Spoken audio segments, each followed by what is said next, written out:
నమస్తే, welcome to our channel. నేను సౌజన్య. జగన్మోహన్ రెడ్డి సర్కారుపై మిడిల్ క్లాస్ పీపుల్ తిరుగుబాటు చేశారు. ఎలా అయితే తెలంగాణలో ఓటర్లు వాళ్ళ తీర్పుని చెప్పడం జరిగిందో ఇంతకుముందు 2023 నవంబర్లో జరిగినటువంటి ఎన్నికల్లో, ఇప్పుడు 2024 ఎన్నికల్లో ఆంధ్రప్రదేశ్ ప్రజలు కూడా ముఖ్యంగా మిడిల్ క్లాస్ పీపుల్ ఇదే చేశారు, ఇదే పని చేశారని చెప్పేసి అని అంటున్నారు. మరి అంశానికి సంబంధించి వారి విశ్లేషణని మనతో పంచుకోవడానికి ఈరోజు మనతో పాటు ఉన్నారు టీడీపీ స్పోక్స్ పర్సన్ సూర్యదేవర్లత గారు ఉన్నారు. వారితో మాట్లాడదాం. నమస్తే అండి. నమస్తే. అంటే ఆంధ్రప్రదేశ్లో మిడిల్ క్లాస్ పీపుల్ ఎవరైతే ఉన్నారో వాళ్ళందరూ కూడా వాళ్ళ తిరుగుబాటుని ఓటు రూపంలో చెప్పడం జరిగింది అని చెప్పేసి అని అంటున్నారు. జగన్మోహన్ రెడ్డి నిరంకుశత్వ పాలన ఏదైతే ఉందో దానికి సంబంధించి ఓటు రూపేణా వాళ్ళ తీర్పుని వాళ్ళు చెప్పారు అని అంటూ ఉన్నారు. ఇది ఎంతవరకు వాస్తవం? అసలు ఏం జరిగింది? ఇప్పుడు ఎటొచ్చి దెబ్బ తగిలినా తగిలేది మిడిల్ క్లాస్ వాడికి.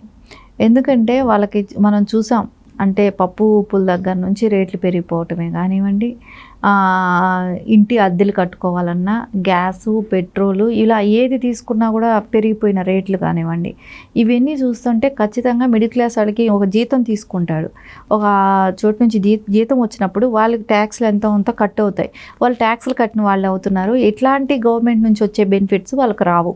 సో ఇక్కడ మిడిల్ క్లాస్ అంటే ట్యాక్స్లు కట్టినాల పరిస్థితి బాగానే ఉంటుంది.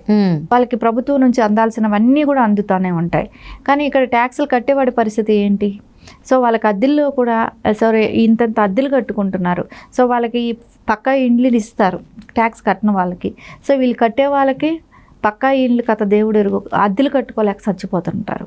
సో అద్దెలు సగం జీతం వాళ్ళకి అద్దెలకు పోతుంటుంది. ఇలా వాళ్ళు పడే బాధ, మిడిల్ క్లాస్ లైఫ్లో ఉన్నంత బాధలు ఇంకా వేరే దీనిలో అసలు ఎవరు అర్థం చేసుకోలేకపోతున్నట్టే అనిపిస్తుంది. ఖచ్చితంగా ఇక్కడైతే ఒక మార్పు అనేది ఏ గవర్నమెంట్ వచ్చినా కూడా మిడిల్ క్లాస్ గురించి కూడా ఆలోచించాల్సిన అవసరం ఉంది. ఎందుకంటే మొన్న మోదీ గారు కూడా చెప్తున్నారు మిడిల్ క్లాస్ గురించి ఆలోచించాలి, సో వాళ్ళ గురించి ఆలోచిస్తాను అని కూడా ఒక మాట అనటం కూడా జరిగింది. వాళ్ళ గురించి కూడా వాళ్ళకు కూడా అందే బెనిఫిట్స్ చూడాలనే ఆలోచన కూడా ఉంది. వీటన్నిటి మధ్యలో కూడా చూస్తే మనకు ఒకటే అనిపిస్తుంది, ఎవరు కూడా సంతోషంగా లేరు జగన్మోహన్ రెడ్డి అధికారంలోకి వచ్చినాక. సో అక్కడ జరిగే అరాచకాలతో కలిపితే ఎడ్యుకేషన్ పరంగా చూసుకుంటే డబ్బులు ఖర్చు పెట్టాలి. అక్కడ ఇప్పుడు ఏదైనా ఒక ఆటోనో రిక్షానో తీసుకున్న, ఒక కారు ట్యాక్సీ తీసుకుంటే వాళ్ళు వాహనదారులు అయిపోయారు. సో వాహనం నడుపుతారు కాబట్టి వాళ్ళకి కార్డు రాదు, వైట్ కార్డు రాదు. వాళ్ళు 4 వీలర్ ఉండే వాళ్ళు అవుతారు, 3 వీలర్ ఉన్న వాళ్ళు అవుతారు. కాబట్టి వాళ్ళకి కార్డు బెనిఫిట్స్ రావని అంటారు. నా 4 వీలర్ అంటే ఇప్పుడు ట్యాక్సీ నడుపుకునే వాడికి ఆ జీవన ఆధారమే అదే అన్నప్పుడు, సో దానిలో సంపాదిస్తున్నాడు కదా, కారు ఉంది కదా, ఆయనకి 4 వీలర్ ఉంది కదా. సో 4 వీలర్ ఉన్నవాడికి ఎలా మనము ఈ సంక్షేమ పథకాలు ఎలా ఇస్తాం అని అంటారు. కానీ అతని వృత్తి ఏంటి? డ్రైవింగ్, క్యాబ్ డ్రైవర్ లాంటిదే. సో ఇలాగా ఎవరికి కూడా, అంటే వాళ్ళ నెలకి సంపాదించే ఇన్కంలో కూడా ఇప్పుడు ఎంత చిన్న ఉద్యోగం చేసినా కూడా 30,000 రూపాయల ఉద్యోగానికి కూడా దీనిలో చూసినా ట్యాక్స్లు పడతారు, తీస్తారు. కానీ వాళ్ళకి ఆ 30,000 సరిపోతుందా?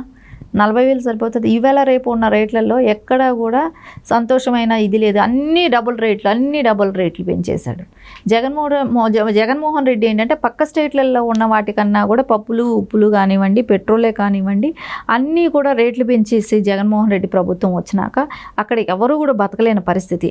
అదేలాగా ఎడ్యుకేషన్కి సంబంధించి పిల్లల ఫీజులు కూడా, సో ఎక్కడా కూడా ఇప్పటి వరకు లేనంత ఫీజులు కూడా, పిల్లల ఫీజులు. సరే ఇవన్నీ కష్టపడి ఇవన్నీ చేసుకొని వస్తే పిల్లల్ని పెంచుకునే విధానంలో కూడా వాళ్ళు గంజాయికి ఎడిక్ట్ అయిపోతున్నారు.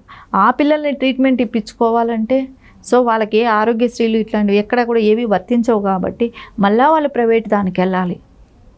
సో ఆ పిల్లలకి ట్రీట్మెంట్కైనా కూడా, సో భర్తలు తాగి లివర్లు పాడు చేసుకుంటే కూడా మగవాళ్ళు దానికి మళ్ళీ ప్రైవేట్ హాస్పిటల్స్కి వెళ్ళి ట్రీట్మెంట్ చేయించుకోవాలి. సో ఇవన్నీ కూడా చూస్తుంటే ఎక్కడా కూడా ఆరోగ్యపరంగా వాళ్ళకి సెక్యూరిటీ లేదు, ఒక సొంత ఇల్లు కొనుక్కునే పరిస్థితిలో లేరు. సో చిన్న చితక వెహికల్ ఏదైనా క్యాబులు లాంటివి డ్రైవ్ చేసుకుంటున్నా వాళ్ళకి 4 చక్రాల వాహనదారులు అయ్యారు కాబట్టి వాళ్ళకి ఎలాంటి సోర్సెస్ ఉండవు. ఇవన్నీ చూసినా ఎక్కడా కూడా మిడిల్ క్లాస్ ప్రజలకైతే అందుబాటులో లేని గవర్నమెంట్ అయ్యింది జగన్మోహన్ రెడ్డి. సరే కడుపు నిండా అన్నం తినడానికి కూడా వీలు లేకుండా చేశాడు. అసలు మీ పక్క చిన్న ఊర్లలో తీసుకున్నా కూడా విపరీతమైన రేట్లు, కూరగాయలు కూడా అంతంత రేట్లు ఉంటున్నాయి. అంటే అక్కడ పక్క రాష్ట్రాలకి తరలించటం మూలానా, లేకుంటే ఎందుకు అక్కడ అంతంత రేట్లు పెడుతున్నారు అని అంటే కూలీల దగ్గర నుంచి కూడా అన్నీ పెరిగిపోవటం జరిగింది. ఎక్కడా కూడా వాళ్ళు ఈ మందు కొడతారు కదా, పొలాలకు కొట్టే మందుల దగ్గర నుంచి కూడా. సో ప్రజలందరూ కూడా ఇబ్బందుల్లో ఉంటున్నారు. సరే బియ్యం కొనుక్కోవటానికి అందరికీ రేషన్ బియ్యాలు రావు. సో అందరికీ సన్నబియ్యాలు రావు కాబట్టి సన్నబియ్యం ఇచ్చే కదా దేవుడు ఎరుగు, సన్నబియ్యం ఎవరికీ రావట్లేదు. సరే రేషన్ బియ్యం తీసుకునే ఇది కూడా వైట్ కార్డు కూడా అందరికీ ఉండదు కాబట్టి వాళ్ళు బయట కొనుక్కొని తినాలి అని అంటే 70-80 రూపాయలు కిలో బియ్యం. సో నా రోజుకి 70-80 రూపాయలు కిలో బియ్యం, నలుగురు ఉన్న వాళ్ళు కిలో బియ్యం వాడతారు కాబట్టి ఖచ్చితంగా ఎంత అవుతుంది? వాళ్ళు బియ్యానికే ఖర్చు పెడతారా? పప్పులు ఉప్పులకు పౌష్టికమైన ఆహారం తీసుకోవటానికి కూడా కష్టతరమైంది ఈ రోజుల్లో అక్కడ ఆంధ్రప్రదేశ్లో. సో వీటికన్నిటికీ చెక్ పెట్టాలంటే ధరలు ఒకటి నియంత్రణకు రావాలి.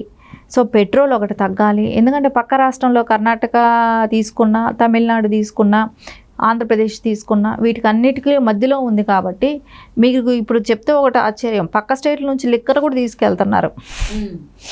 అంటే అక్కడ ఉన్న మద్యం డూప్లికేట్ కాబట్టి అక్కడ మద్యం తాగితే వాళ్ళ హెల్త్లు పాడవుతాయి అనే దానికే కానివ్వండి, పక్క స్టేట్లకి నుంచి వాళ్ళు వెహికల్స్ ఇటు వస్తుంటే బార్డర్లో ఉన్న చోట మందే కానివ్వండి, వెహికల్స్కి పెట్రోలే కానివ్వండి, సో సరుకులే కానివ్వండి అన్నీ పక్క రాష్ట్రాల్లో తీసుకొని వాళ్ళు అక్కడ గడుపుకుంటున్నారు అని అంటే ఆ రాష్ట్రంలో వాళ్ళు ఎంత అధ్వాన స్థితిలో ఉన్నారనేది మనకి ఇక్కడ అర్థమవుతుంది.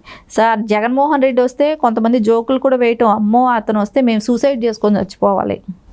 ఈవెన్ కరెంటు బిల్లుల అంశాన్ని చూసుకుంటే అది కూడా, కరెంటు బిల్లులు 9 సార్లు పెంచాడు కదా, మరి 9 సార్లు పెంచడం జరిగింది. ఏ గవర్నమెంట్ కూడా ఎప్పుడూ కూడా చంద్రబాబు నాయుడు గారు ఉన్న 5 సంవత్సరాలు ఆయన హయాంలో ఎక్కడా కూడా 5 సంవత్సరాల్లో ఒక్కసారి కూడా పెంచలేదు.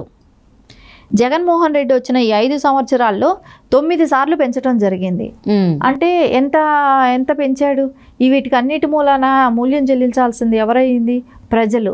జగన్మోహన్ రెడ్డికి అధికారం చేతిలో ఇచ్చి ప్రజలు ఇబ్బందులు పాలవటమే కానివ్వండి, ట్యాక్సులు కడుతూ ప్రజలు కట్టే ట్యాక్సులను కూడా ఆయన దోచుకుంటూ ప్రజల్ని ఇబ్బందులు పెడుతూ ప్రజల సొమ్ముల్ని పాపం వాళ్ళ రక్త మాంసాలని పీల్చుకు తిన్నాడు ఇప్పటి వరకు కూడా.